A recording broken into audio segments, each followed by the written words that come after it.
Today is June 17th, and this is William Michael, the headmaster of the Classical Liberal Arts Academy.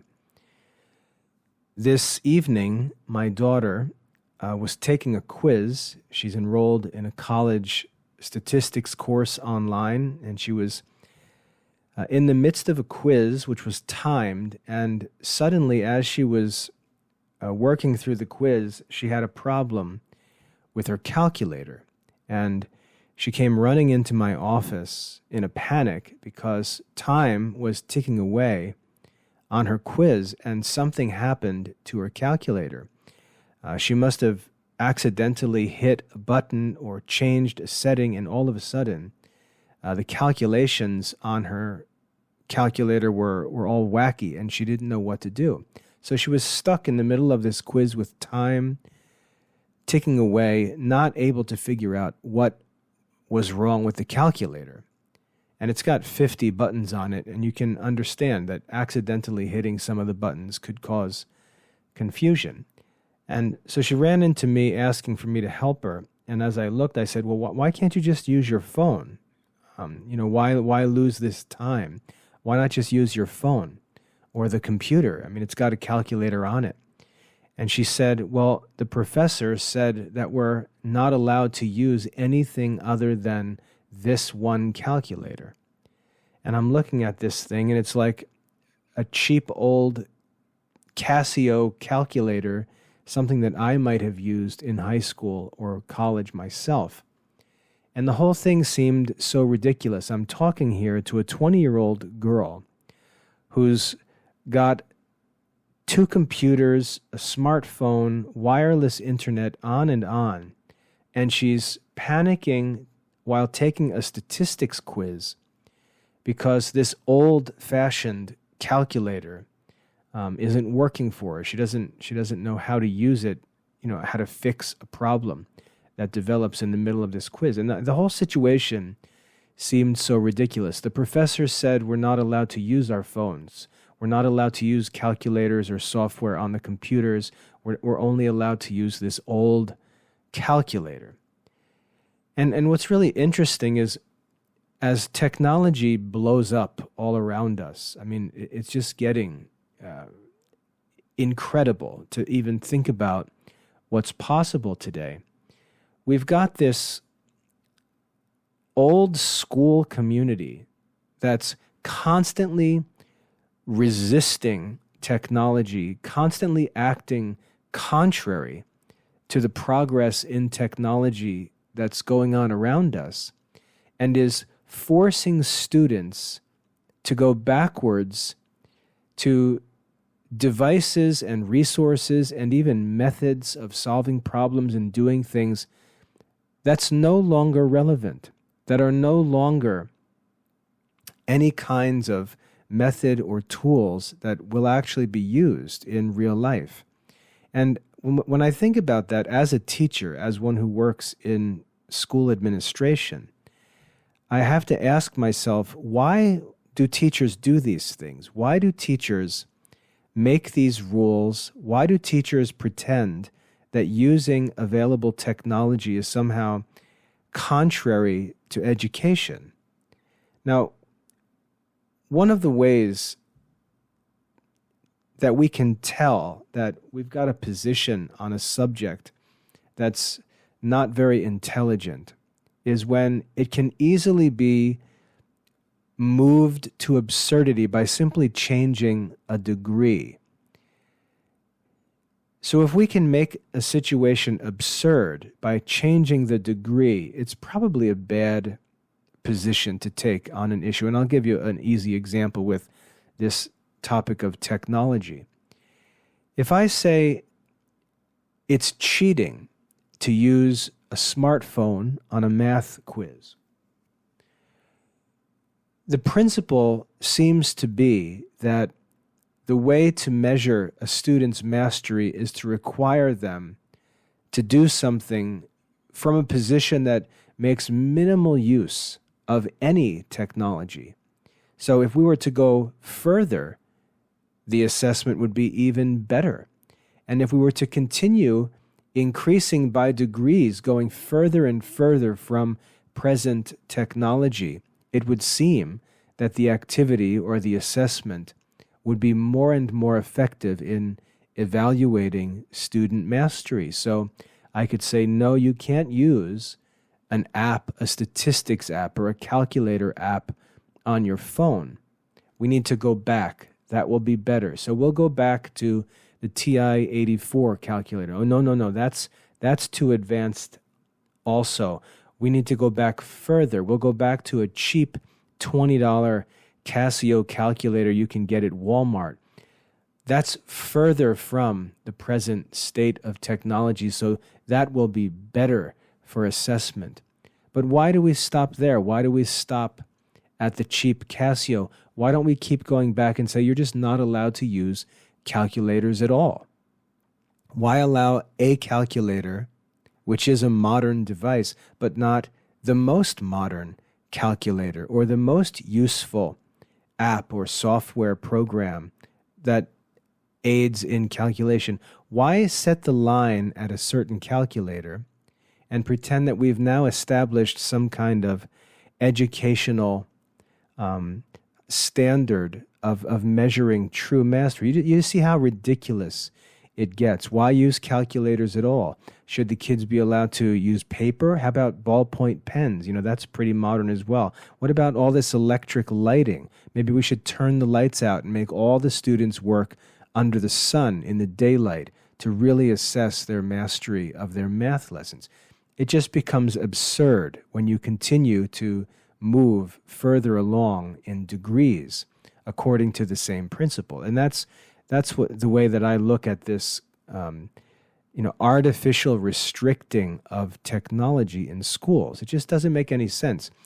You may say, yeah, but what's going to happen if you're stranded or you're stuck in a situation where you don't have access to the technology? What if the Wi-Fi is down? What if the power is out? What if you're on a battlefield somewhere and you're not going to have access to the latest and greatest devices and calculators and computers and so on? What are you going to do then? Again, the question is pretty ridiculous because this is a statistics class. And, if the power is down, if we're living in the midst of a nuclear holocaust or a famine or a tornado, we're probably not going to be working on statistics. And so you just see the reasoning becomes ridiculous. If we're working on statistics or engineering, we're doing, scientific research and so on, we're assuming certain conditions. We're assuming that we're living in peace. We're assuming that we've all got food and clothing and housing and utilities and so on. We're studying statistics, after all. And therefore, it doesn't make much sense to present this like survivalist scenario and ask a kid, how are you going to calculate the standard deviation if there's a power outage or you're stuck in a cave in the midst of a hurricane? We probably wouldn't be doing any statistics at that time. So the argument becomes ridiculous, and it leads me to question, what should a policy be with respect to technology in education, and why are teachers inclined to try and restrict the use of technology? Why are teachers opposed to using computers? Why are teachers opposed to using something like Grammarly or artificial intelligence, calculators, and so on? Why are they opposed to this? Why are they opposed to students collaborating on assignments, talking about the assignments, working out answers together, and then, writing their own version of the results and submitting that as their work? Why do schools take up these artificial positions and policies that lead to this obsession with the topic of cheating, when cheating is, there's no such thing as cheating until that line is drawn in the sand, and I would argue that the lines are drawn in ridiculous places. So I was talking a bit about it with my wife, and a few points became pretty clear. Technology is a threat to teachers who are lazy and incompetent. Technology is a threat to lazy, incompetent teachers. Technology is a threat to lazy, incompetent schools. Technology is a threat. And the reason why it's a threat is because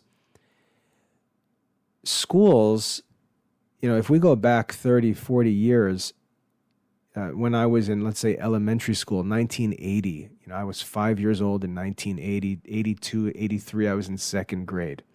I can remember our handwriting exercises. I can remember drilling and drilling and drilling cursive handwriting. And there was a reason for that. There was a reason we had to drill that cursive handwriting. I still have marks on my fingers from the pencil making blisters and calluses on my fingers. There was a reason for that, though. We had to develop a clean, neat, attractive handwriting because we had to submit essays and very important papers in handwriting. When I was in 5th, 6th grade, essays had to be, we always made a rough draft. You had to prepare your essay, then make a rough draft, which could be sloppy with some crossouts or erasures and so on. But then you had the challenge of preparing the final copy of your essay, and you had to have the paper set up right with the margins just right. You had to, use your best handwriting and so on, because that was the final copy, the final edition of your written work. And so you can see why in second grade, working on handwriting was a very important academic skill. But then by the time I was in middle school, we were already beginning to see computers at home. We had the old dot matrix printers, so you could type up an essay on a word processor and print it out on one of these dot matrix printers. And it was acceptable in school. And that began to be how written work was done. You would work on a rough draft. You might do it by hand. It was still more convenient to do it by hand at that point. But then you would type up your final copy and hand in the typed paper rather than the handwritten paper. And so the technology began to develop, and then the printers got better and better, and we moved from these cheesy desktop computers or word processors to more modern PCs, and things just got better and better. You could save it as a PDF. You could even email it to your professor or whatever by the time I was in college. So the technology developed, and we used the technology. The technology, as it developed, it became acceptable in school, except for math class or physics class, where you were only allowed to use a certain calculator, and it was as if the technology was prevented or hindered.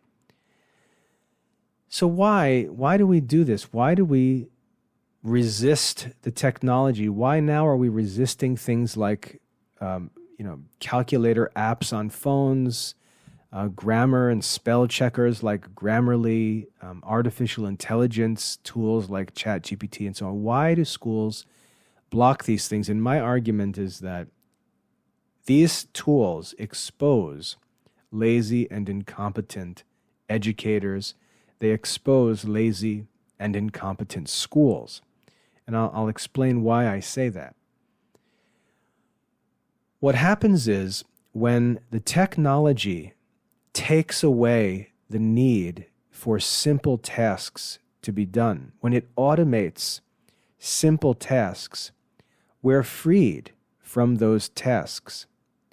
I think about that all the time because I live on a farm, and there are times where I'll be outside, I'll be, cutting some grass or doing some yard work, working on, a carpentry project, something like that, and I'll say to myself, why would I, a man who's a lay Dominican who works in classical education, who owns an accredited school program, why in the world would I be cutting grass? Why would I be tilling garden soil or doing some basic woodwork. Why would I be doing these things? These things should be assigned to someone else, and I should devote my time and energy to work that only I can do. And that's always been one of my principles in my work. I say, I need to make sure that I'm doing what only I can do, and I'm delegating or outsourcing simpler tasks or just eliminating them. Because it's tempting to avoid my proper work because it's very difficult, it's stressful, it's exhausting, and I love the idea of just going outside and tilling soil for 2 hours. It's mindless, stress-free, and easy. I could do it all day, in fact. That's what actually attracts me to it. I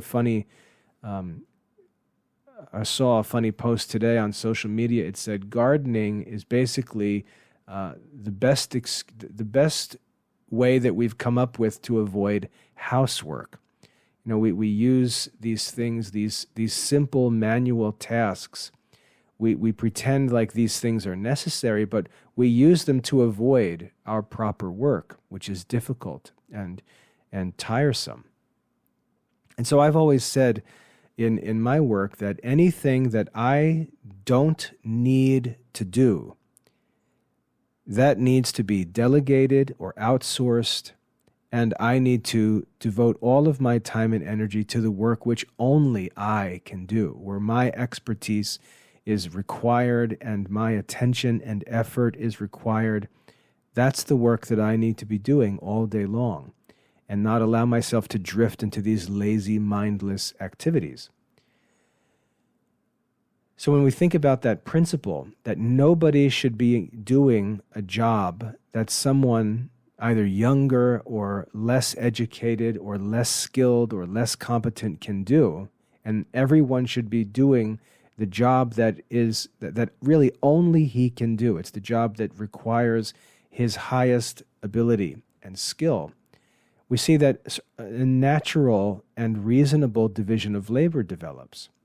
Well, what happens when technology develops? Technology automates simple tasks.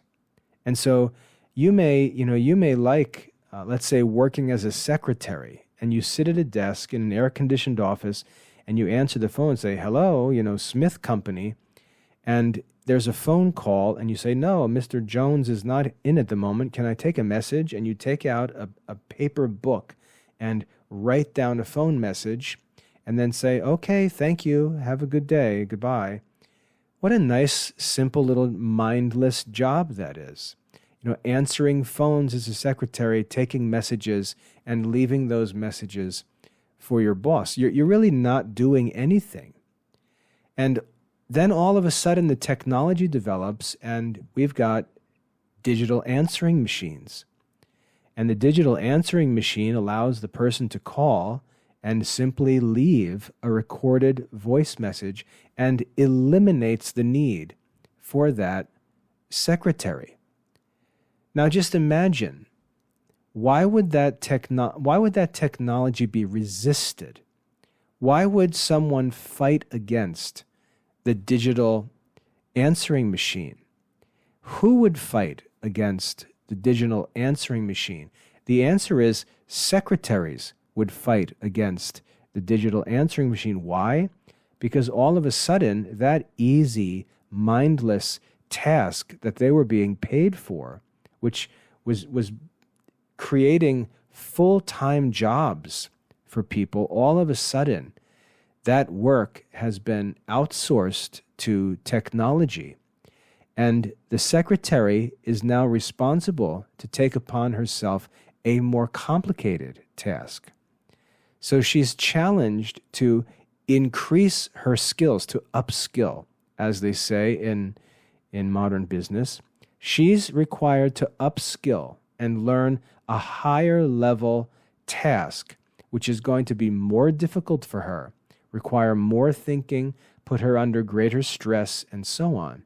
And she doesn't want to do that because she's essentially doing more difficult work in the same position. And the work that she had been doing is being outsourced to technology, to machines and software programs. And so you can see that when the technology rises, it takes from us simple, mindless tasks and challenges us to upskill, to step up and take upon ourselves more complicated, more challenging, more truly or uniquely human tasks that the machines and the software can't yet do. And so there is a reasonable resistance to the implementation of technology because it takes away from us humans easy, robotic, mechanical jobs and forces us to do the hard work of human jobs.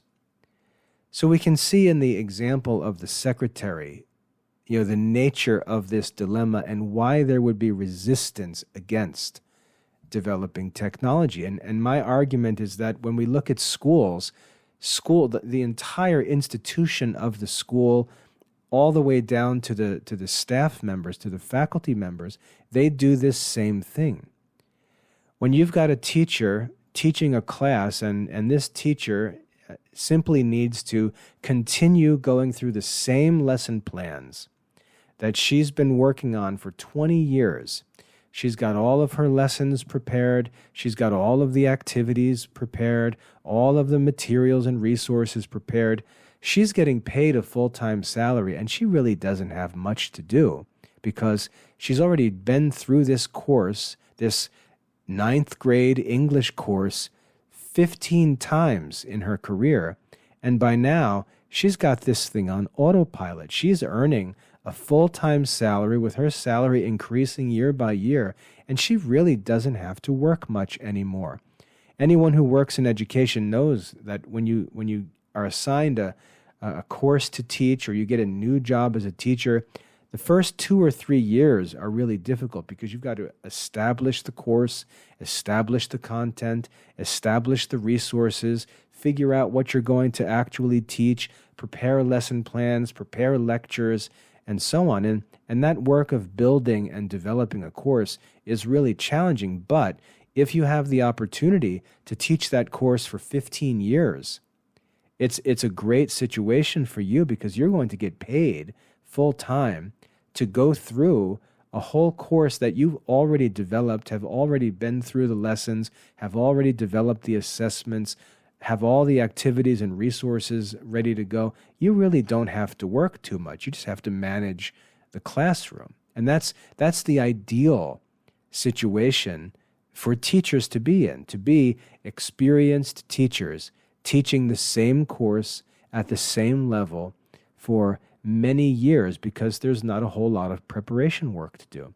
You don't have to learn new things. You don't have to develop new things. You don't have to write new lessons, come up with new assessments or anything else. You just copy and paste last year's syllabus, copy and paste last year's lessons, last year's tests, and so on, and very conveniently move through the school year. That's what teachers would like to do. The problem is the technology is always on the hunt. The technology is always coming along and taking away more and more tasks from these teachers, and as it does so, it pushes them and challenges them to go up higher. Now, for example, if you're a teacher in the 1990s, you had to prepare all of your materials, choose books, prepare lectures, all this kind of stuff. You still had to deliver the lecture. You still had to give the class the quiz and give the class the test and take the test home and grade the test and grade the assignments and grade things and keep all the records and track the grades and physically calculate the grades and averages at the end of the school year and so on. So there was a lot of administrative work that teachers needed to do, a lot of physical work to get through the class. Well, little by little, technology started taking those things away. This is actually what led me to start the Classical Liberal Arts Academy. When I was teaching, I always started my classes, my Latin classes, Greek classes. I would always start every class with a 15-minute vocabulary quiz. And we would just always be drilling and drilling vocabulary and grammar and things like that. I would always take the first 15 minutes or so to quiz the kids. And so I'd say, okay, everybody take out a sheet of paper, put your name, date, name of the quiz on the top of the paper. I'm going to give you 10 questions. We're going to take this quiz together. We'd go through the quiz. I'd say everybody exchange papers. I'd go through the answers. They would correct each other's papers. They would just read the scores out to me, and I'd write all the scores in my grade book. And so every class we began, I'd always start with a vocab or a grammar quiz, just to keep them all learning. They all knew it was expected. They all knew it was coming, and we just constantly drilled the basics. And as I did that, I used to think to myself all the time, this is so dumb. This is such a waste of time. I start every class 15 minutes or so just for this silly quiz. Take out a piece of paper, label the paper, let me read all the questions, write the answers, change papers, let's grade it, read me out the scores, and now throw all these papers in the garbage. It's really just such a dumb, wasteful activity. And I was thinking, if I could just take a quiz and put it on the internet, and this is still, technology was just developing. If I could just put a quiz on the internet with an answer key built into it that would automatically score the kids' work and record all of those scores, I could eliminate this 15-minute quiz every day because I'm eager to get to my lesson and actually teach the kids grammar and lead them through their translation work.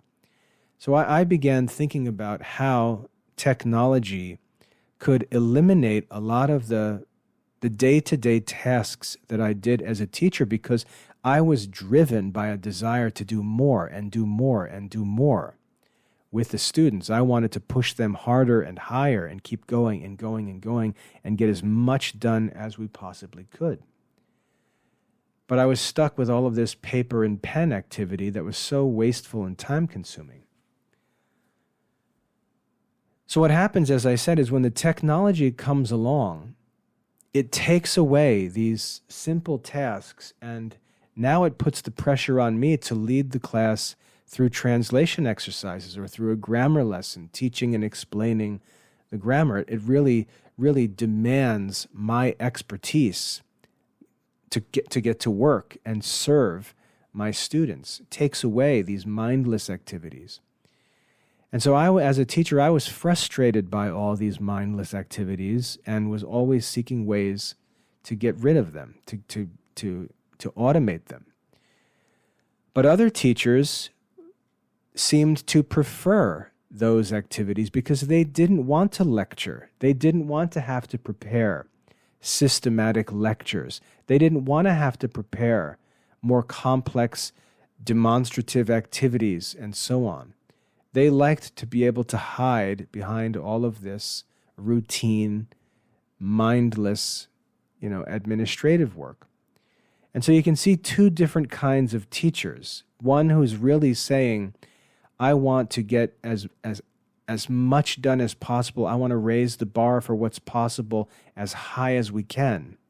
And other teachers saying, this is so nice just to continue doing this old paper quiz like I always did it, doing everything the old-fashioned way, the way I always did it.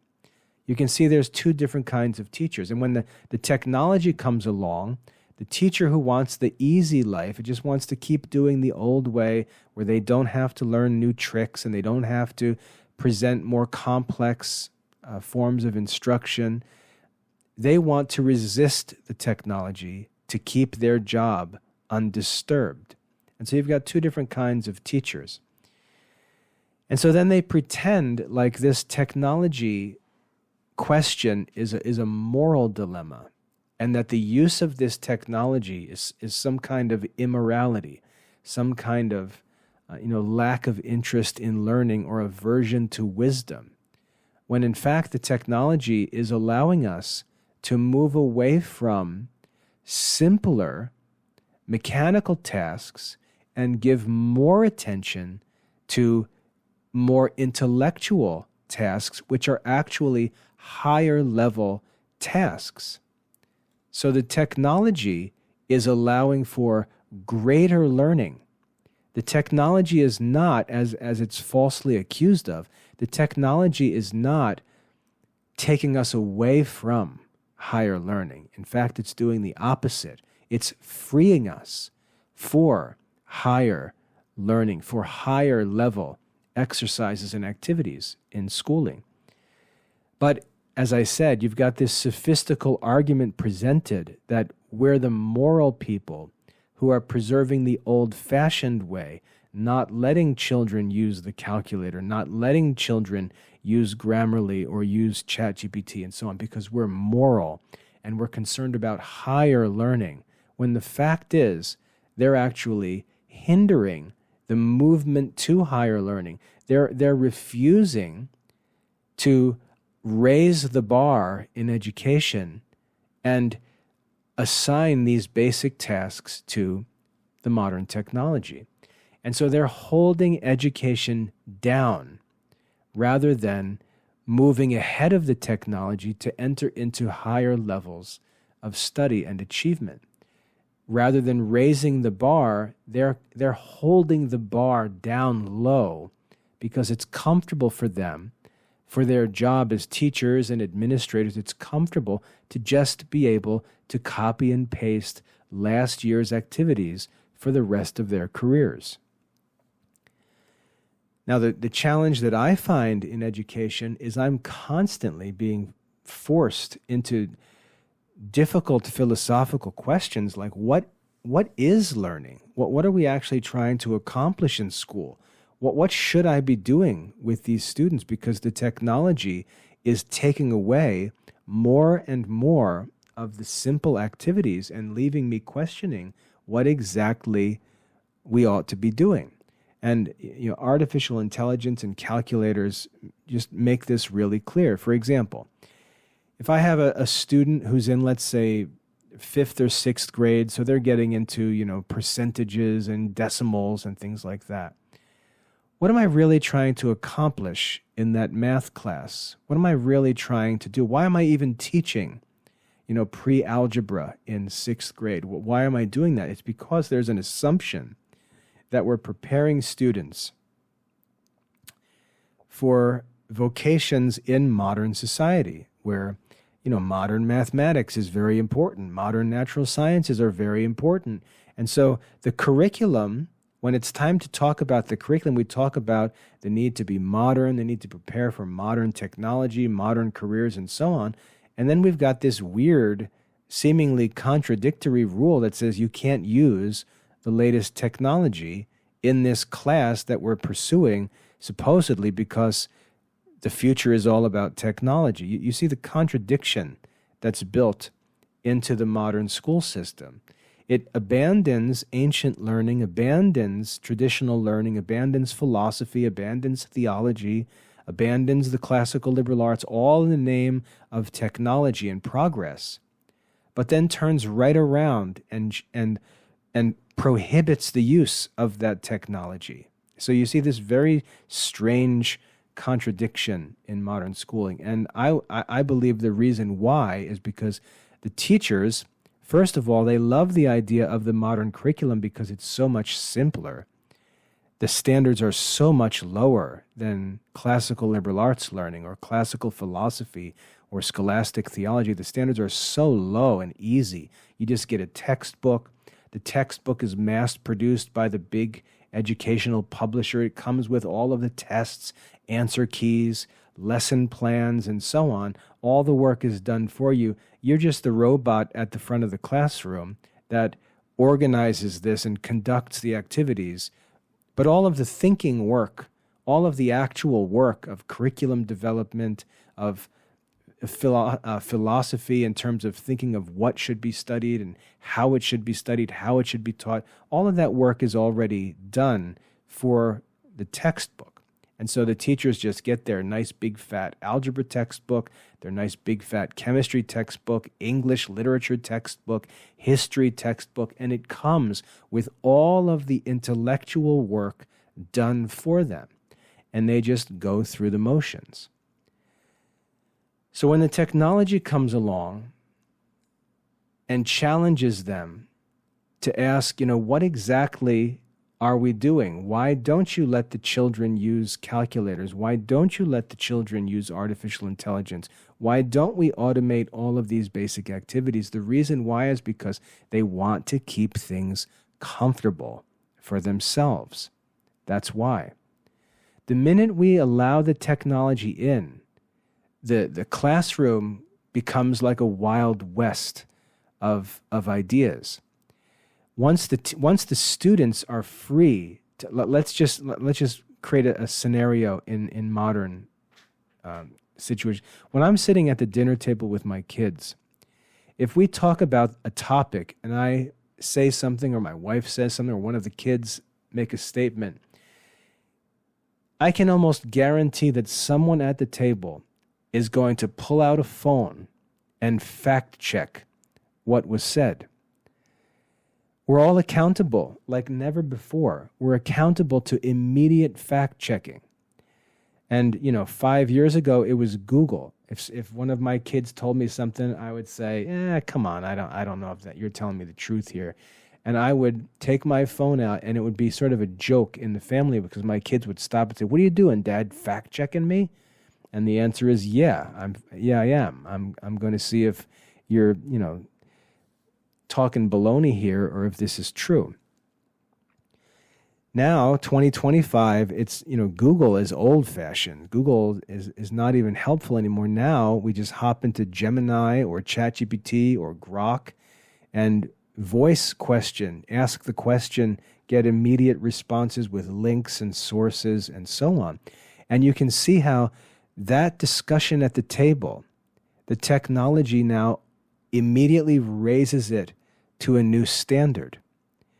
The questions and the access to information is very different now. And a 14-year-old kid has access to the latest news and information, videos, tutorials, all kinds of information on voice command. And so to be the dad at the table, you can't just share your ordinary dad experience or have your ordinary dad knowledge, because you've got kids at the table who have access to resources and information and tools and apps that can dwarf dad's experience or dad's knowledge of any field. And what the technology does is it raises the bar and says, look, Dad, that's cute, that little story you just told and this little argument you just gave, that's cute, but we're far beyond that level of arguing. The bar is now way up here, much, much higher. And you're now accountable to say something that's intelligent, where the opponents in the argument are ChatGPT and Google Gemini and Grok and so on. Your opponents are now armed with instant illustrations, examples, arguments, facts. They can fact check things you say and so on. And so you see the level, the bar is raised much higher. Now, a true student, and I'm talking about students of all ages, who is really concerned about the truth, who really wants the truth and wants to preach the truth and defend the truth and explain what's wrong with other views and so on, that person, the truth seeker, is going to welcome this technology because he wants to raise the bar. That's his desire. He wants to raise the bar, and he himself is going to be using that technology, not avoiding it, but using it to rise higher and higher in his own thinking, in his own work, in his own expertise, in his own applications, and so on.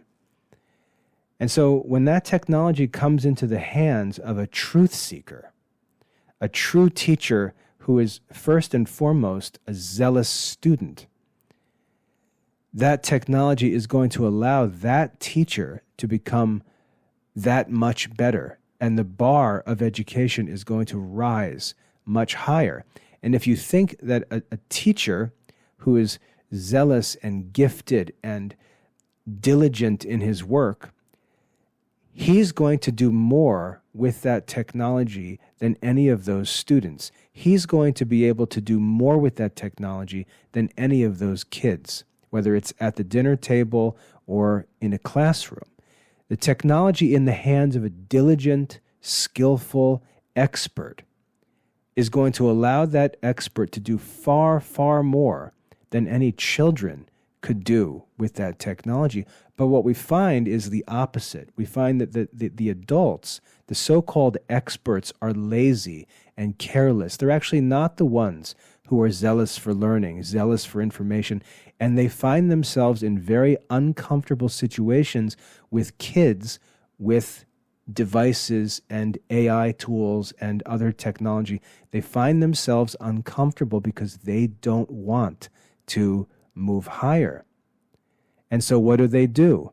They say, no phones, no calculators, no AI, no Grammarly, and they pretend that this is some kind of moral high road when in fact it's an escape from the modern contest in learning.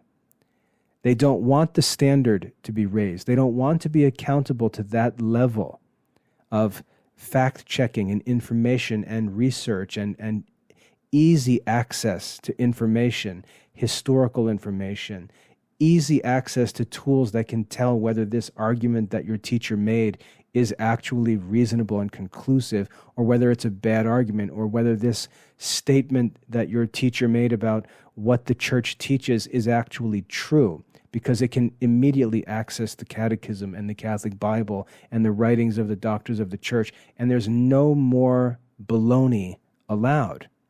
You can see who doesn't want that technology in the classroom. And so they make the rules. No AI, no calculators, no using computers, no using smartphones, and so on. They don't want to be accountable to the new bar that's been established by the available technology, and so they make it, or they prohibit it, I should say. Now, my question is this. What would the consequence be? What would the actual consequences be if a teacher just said, you can use anything you want? In my classroom, in my class with activities, assignments, whatever, you're free to use any available technology, any available resources. You're free to use anything you want because that's how the world works. What would the consequences be?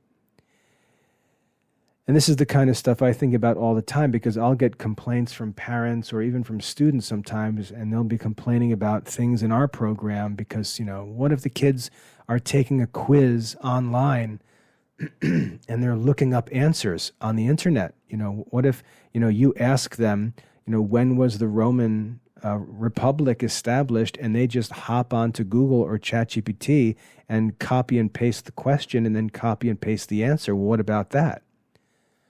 And as I think about that, I say, well, there's a couple things. First of all, it's pretty good that a kid can do that. It's pretty good that if I ask a kid, when did the Roman Republic begin, that within 10 seconds, a kid can say 509 BC. That's good. So I'm not necessarily against that. And if the kid can show that he's able to go and retrieve that information and bring it back and deliver it within seconds, I think that should be commendable. That's an amazing privilege and benefit that we enjoy in this society. I do that all day long, every day. If I'm reading, and I'm reading a new author, like last night actually, Hugh of St. Victor. I'm reading his Didaskalion, and I'm wondering to myself, when in the world did Hugh of St. Victor live? I can have that answer in 5 seconds, and I love that. It's great for my studies and reading and learning. I can get a quick bio on Hugh of St. Victor. I learned that he's an Augustinian who lived in the 11th and early 12th century. I can quickly get helpful information using the technology, and I'm glad that students can do the same thing.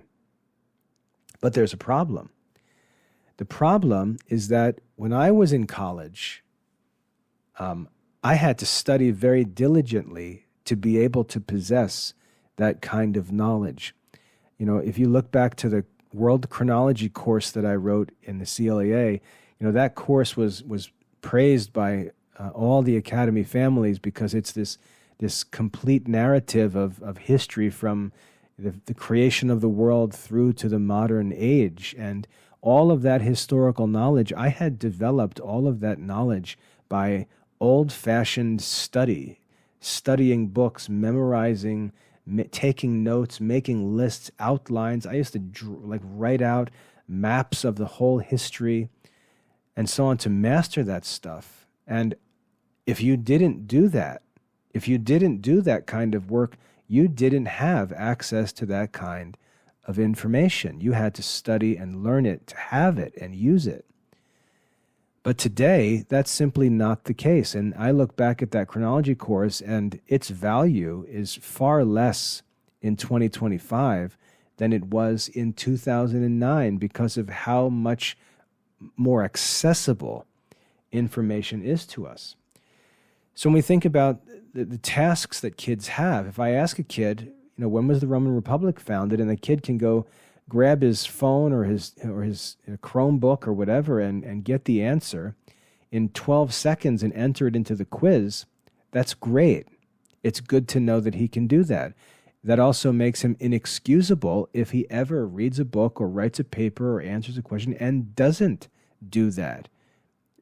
Now that he has that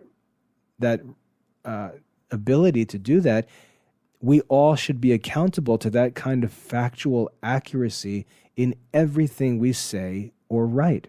So you see, it raises the bar.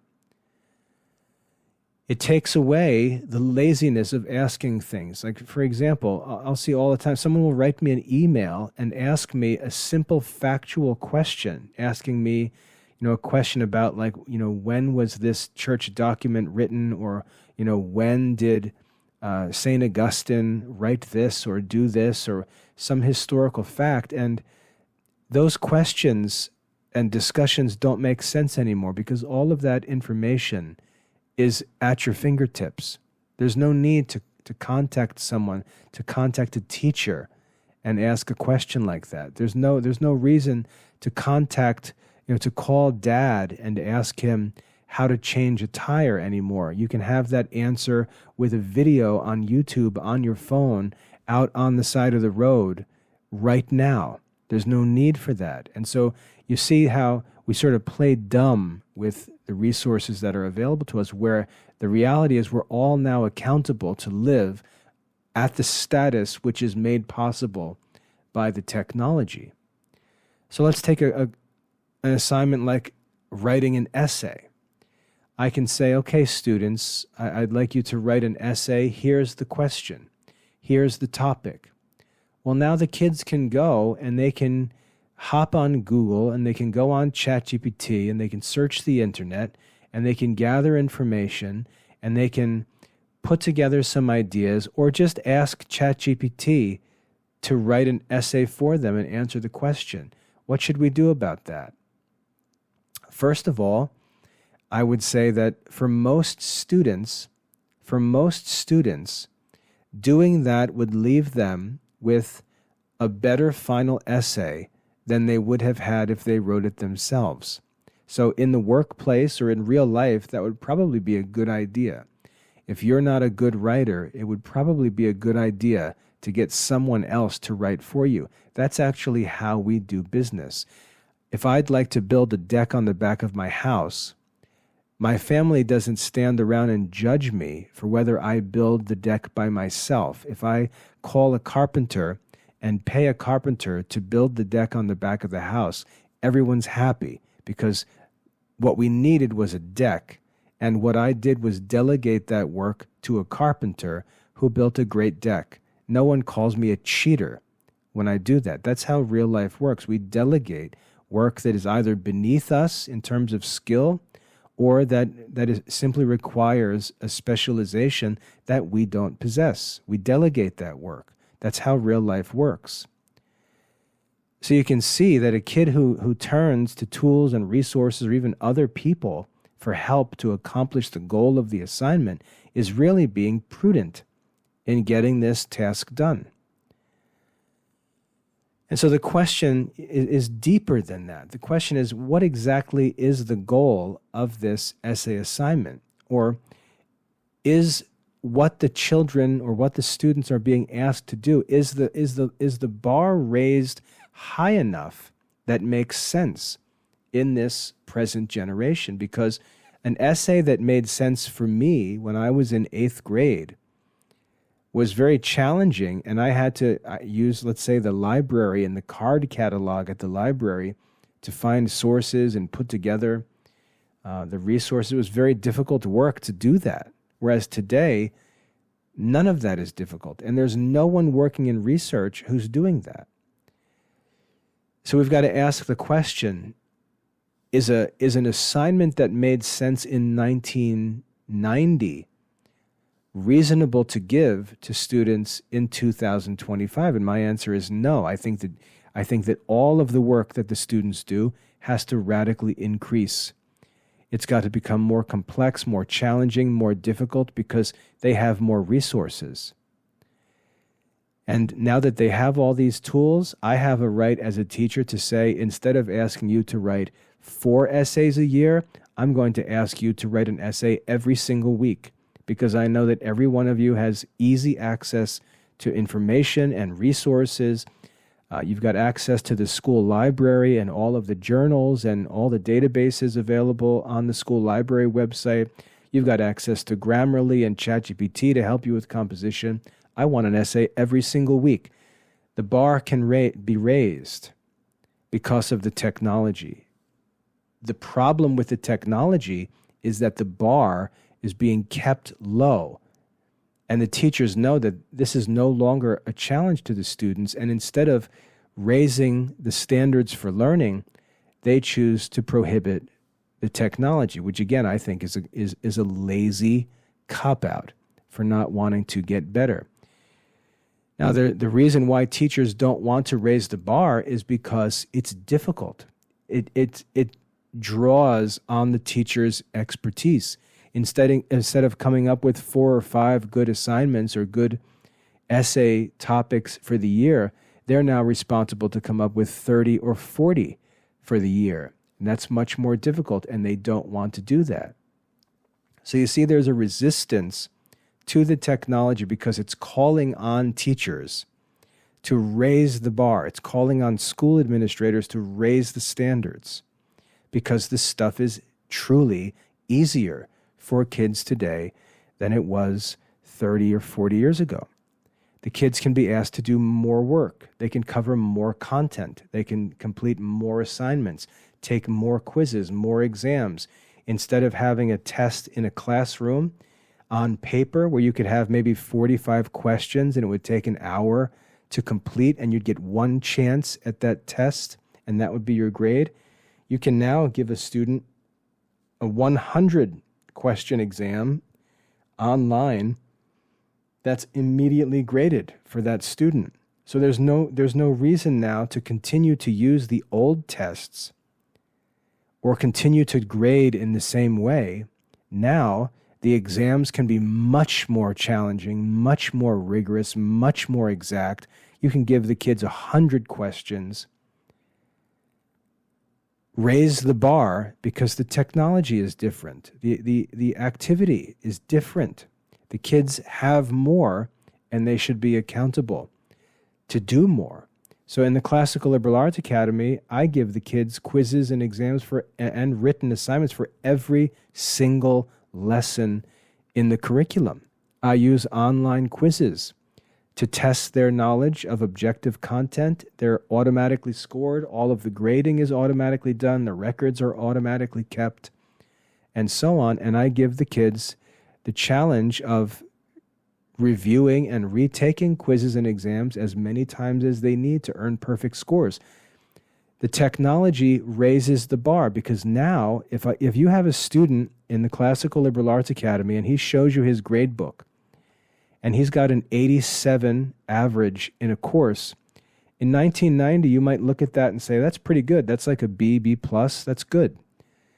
In 2025, once you learn that this is a course comprised of online exams and quizzes that are automatically scored and that can be retaken as many times as necessary, the students are now accountable to a higher standard, because I can say, why do you not have 100% scores if you can review and retake these quizzes as many times as you want?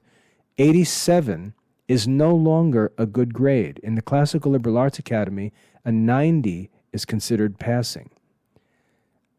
And so the standards have to change. The bar has to be raised. Rather than complaining about the technology so that we can keep the bar low and not let the kids make a mockery of our low standards, we have to raise the standards. The amount of work that the kids can do, the amount that they can learn, the challenges that they need to be presented with can be much, much higher than they could have been 30 years ago. And that puts pressure, as I said, on the teacher. It puts pressure on the teachers. And the teachers don't want to do that work. They don't want to rethink their classes. The administrators don't want to rethink the curriculum. They don't want to address the writing on the wall that says this school isn't even relevant anymore. This school model is now obsolete.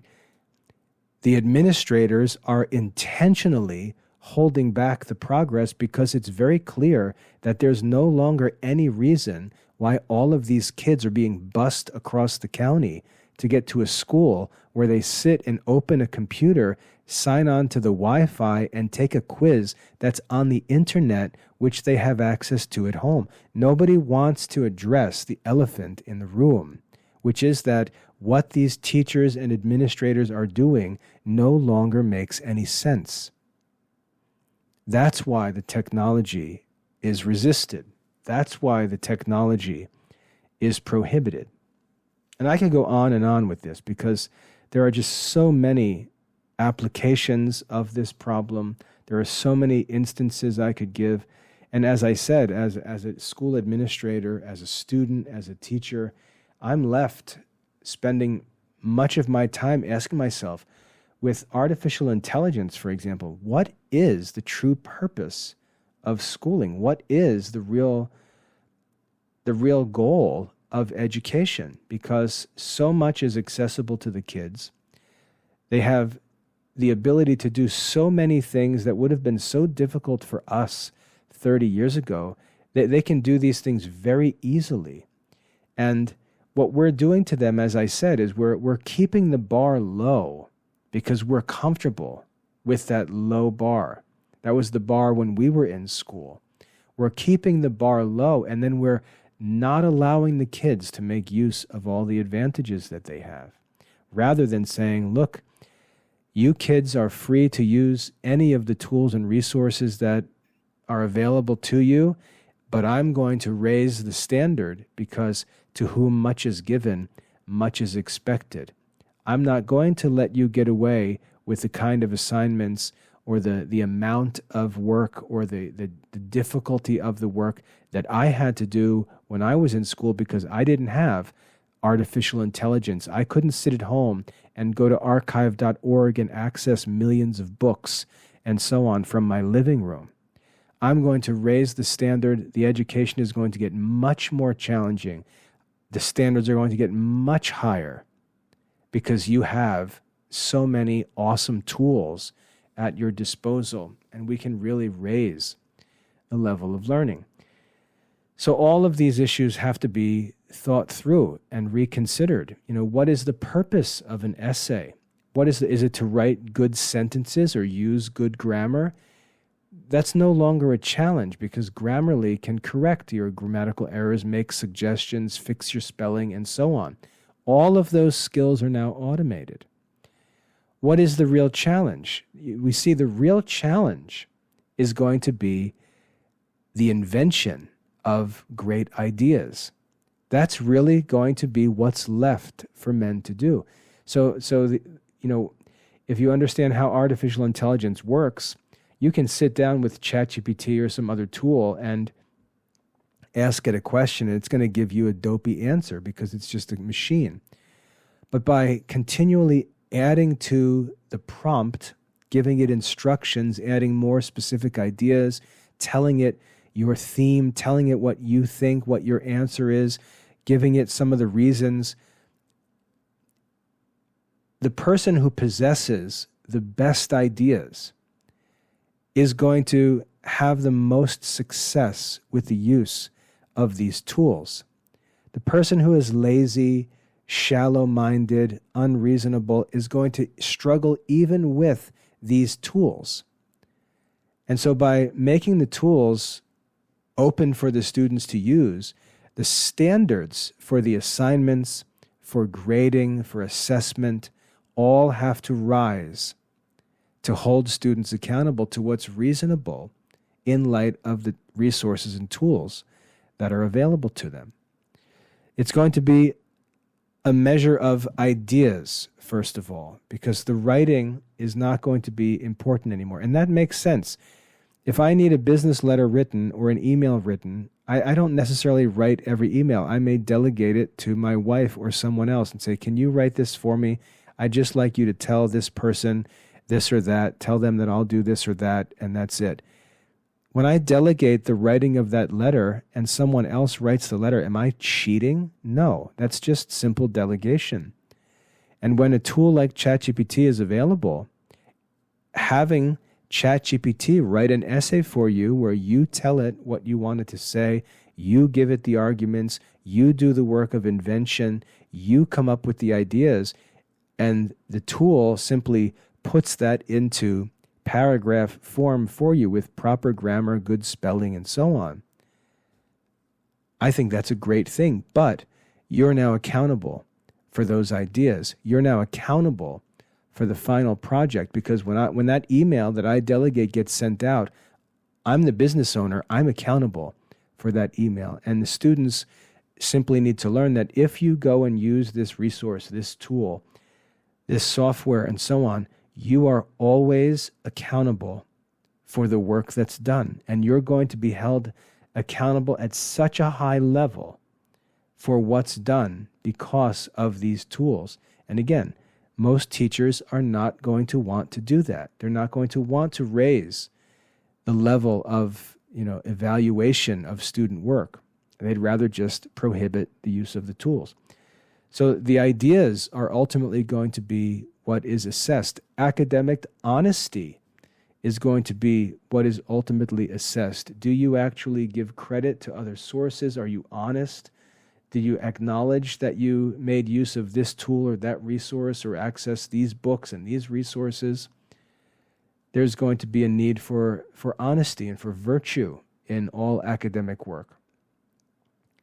And this idea of cheating is going to be ridiculous because the teachers, again, who should be wiser and more industrious than the students, should be experts with these tools and be able to prevent them from being misused to get around the real work of learning. So my point in this, the ultimate point that I'd like to make is, if we give students free use of all of the technology and tools that are available to them, it's not going to ruin education. It's not going to make them all dumb, unless we choose to keep the bar as low as it was when we were in school. If we keep the bar low and give the kids use of these tools, then yeah, they'll be able to cheat their way past anything because it's all so basic and easy.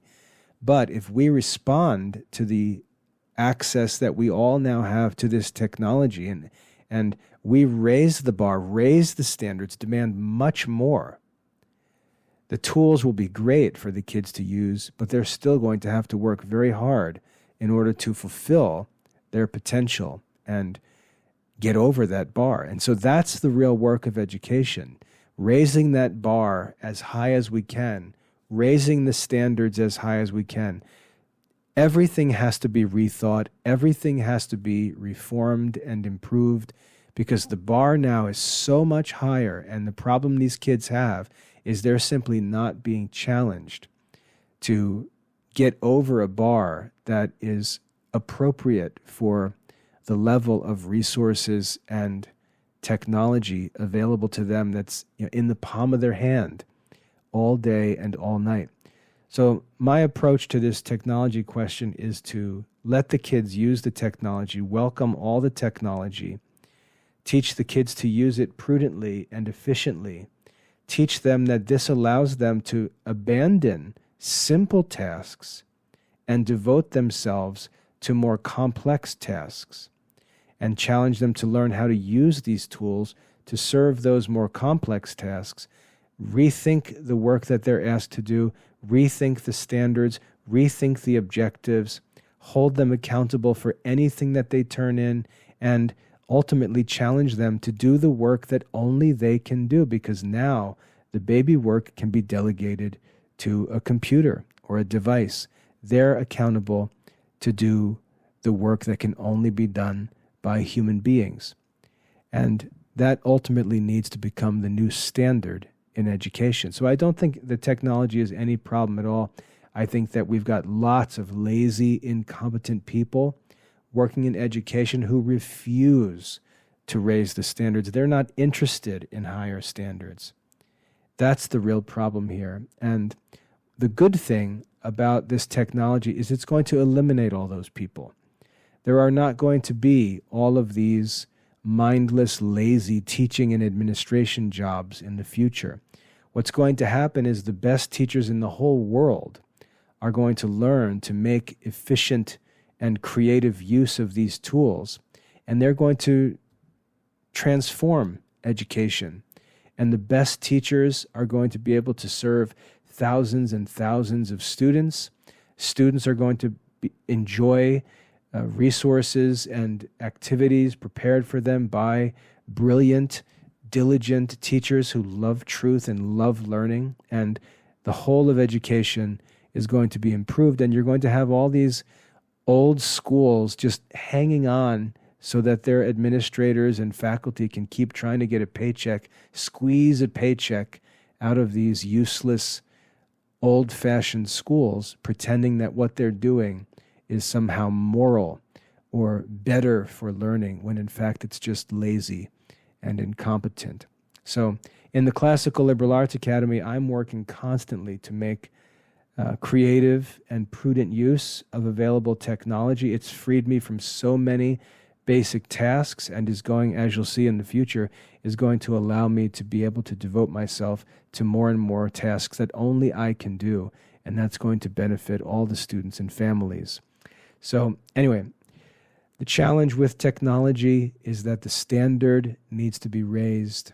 Kids should be allowed to use all the tools, use everything that is developed as far as learning technology, information technology is concerned, but we've got to raise the bars, because to whom much is given, much, much more is to be expected.